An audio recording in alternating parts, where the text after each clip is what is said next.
Dundee. Judge, we have young Mr. Celestino. He was the BVR. I guess he's making his way up, but here. He was the BVR for alcohol. What happens when defendants repeatedly violate their bond conditions? Today, we're diving into two explosive cases where Judge Fleming reaches his breaking point. We've got Mr. Celestino testing positive again, and Miss Bisa, who literally told an officer to wait while she gets her drink after being caught trespassing while on bond for DWI. You're about to witness exactly why judges don't play games when it comes to bond violations. Buckle up, this gets intense. This is the one that... Is it with a C?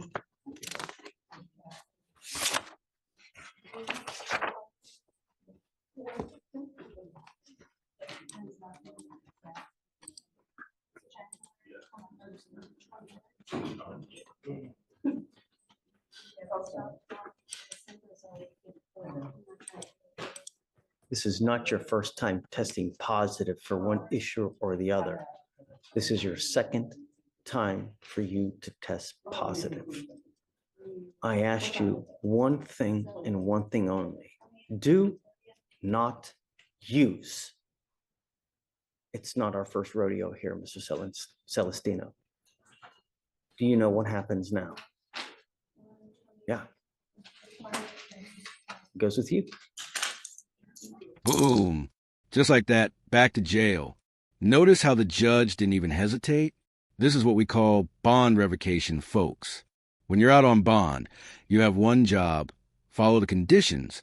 Mr. Celestino had already tested positive once before, and the judge specifically told him do not use. Testing positive again? That's an automatic ticket back to custody. No second chances, no excuses. The judge isn't being harsh. He's enforcing the contract that Celestino agreed to when he got out the first time. And watch what happens next. The prosecutor is about to drop a massive bond increase on him. So what's going to happen is I'll talk to you soon.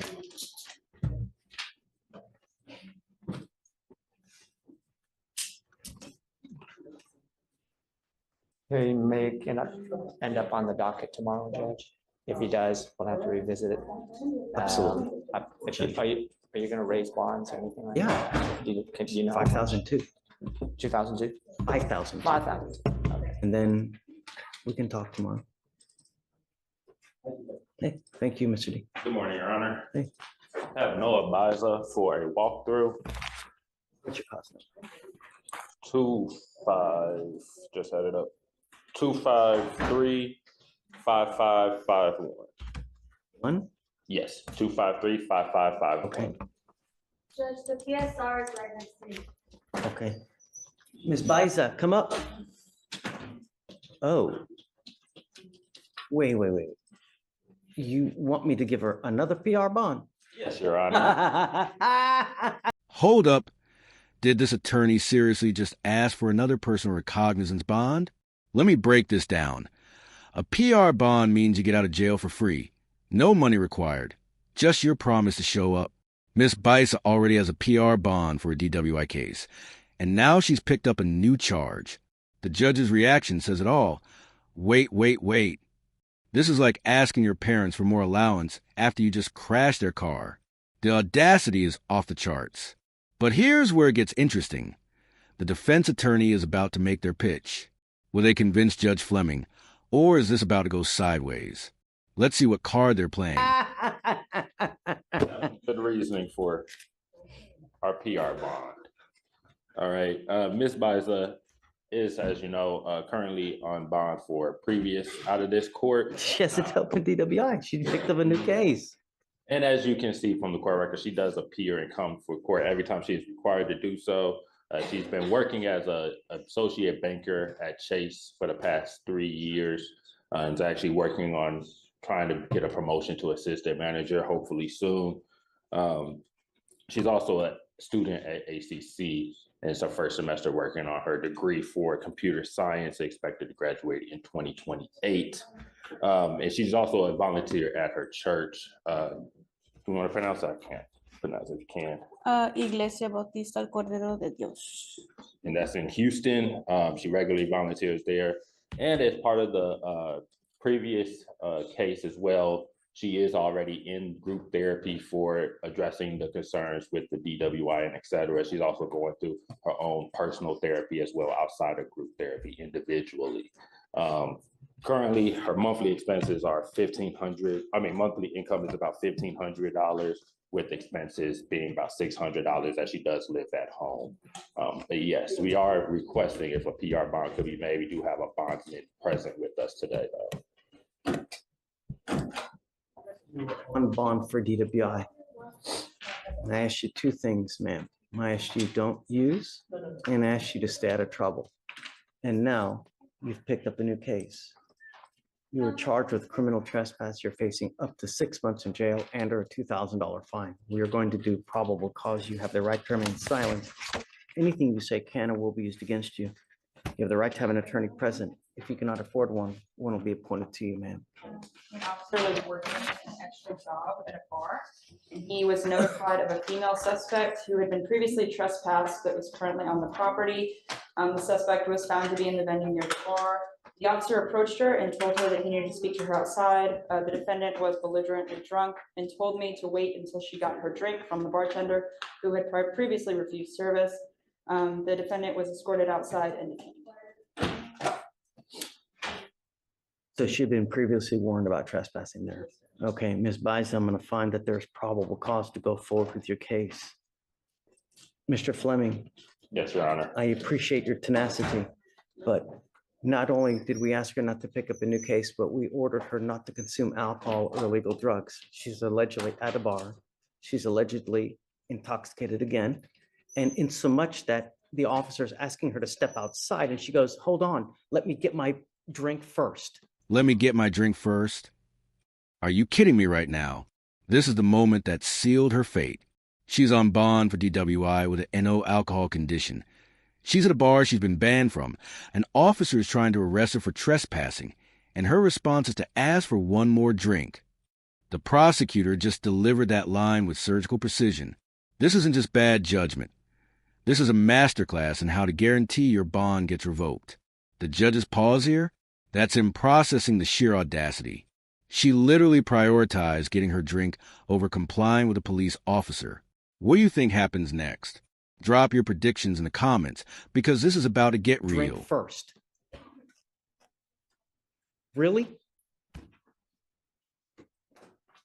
I'm now ordering you to go into custody, ma'am. I'm revoking your bond on the DWI, and I'm taking you into custody. And I will now give you a whole host of conditions, Ms. Biza. And if I find that you continue to violate conditions, it's just going to get worse and worse and worse. And I hope that now we can get your attention, because I guess apparently before we have not been able to. So she goes with you. DWI, I'm going to set it at 5,001. The trespass, I'll set it at 2,501. I can't give her a PR bond, Mr. Fleming, because that would just be enabling the behavior. And I want her to realize that it's not okay what she's doing. You know, it's just, I'm not asking for much, you know? Yes, Your Honor. So What was the amount for the trespass? We should be set for And- tomorrow, or? yeah, she'll roll up on tomorrow's docket, and then, you know, if she isn't able to bond out after a couple days, we can talk. But I want to understand that we mean business, and me just catch and release, that's not the way to do things, because I think that it would just be enabling the behavior. Your Honor. It's not. Yeah, okay. Yes. And there it is.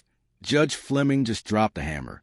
$50,000 bond for the DWI and $2,500 for the trespass. From a free bond to $52,500. That's what happens when you violate bond conditions.